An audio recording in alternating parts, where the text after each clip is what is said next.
E ho inciampato a volte. Il contesto negli anni 80-90 era molto eh, disordinato, diciamo, ma ho sempre tenuto a mente l'insegnamento di Strehler. Strehler è stato il mio maestro e io a Strehler devo tutto e quindi mi ha in qualche modo sempre guidato. Per non deluderlo ho tenuto la barra dritta e per non deluderlo addirittura ho cercato di portare in scena, ho portato in scena il suo ultimo grande lavoro che è L'anima buona di Sejuan, proprio per far vedere al pubblico, non nei ricordi, ma nell'atto pratico quale fosse il suo teatro.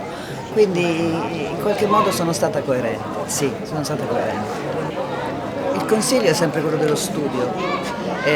Bisogna assolutamente cercare di piegare la nostra voce, il nostro corpo, come fanno i ballerini con ore e ore di allenamento, di lezioni, guardando bei film, cercando di leggere bei testi e cercando di educare la voce, il corpo attraverso anche la musica, perché noi siamo semplicemente degli strumenti che poi attraverso questa forma che è il nostro corpo riempiono di calore e di umanità i personaggi letterari.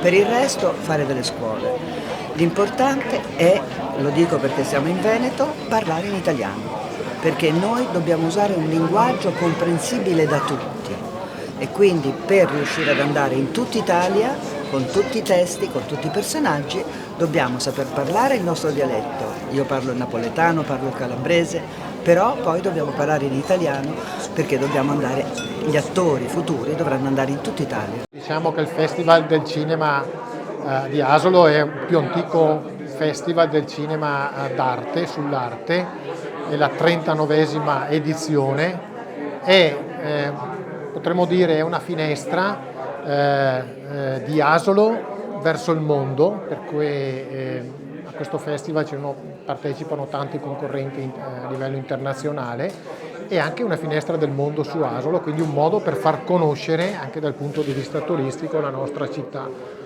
Monica Guerritore in particolare è un'attrice importante che è già stata ad Asolo nella rassegna teatrale 100 Orizzonti e abbiamo il piacere anche di ospitarla oggi con il conferimento che viene dato dal festival ad una carriera veramente importante, un premio dedicato a Eleonora Duse, appunto, di cui ricorderemo nel 2024 i 100 anni. La cosa che ci è piaciuta comunque è stato un po' il format di quest'anno, di far partecipare gli autori che vincevano, dare spazio, è comunque un format che ci è piaciuto e quindi sicuramente replicheremo questo tipo di situazioni. Poi vediamo altre cose interessanti che faremo per il futuro. Comunque diciamo, il tema rimarrà comunque concettualmente questo, anche il tema, l'idea di fare un festival di arte che in qualche modo possa essere un lancio positivo per il futuro, un tema di speranza, ci piace e continuerà su questo flusso.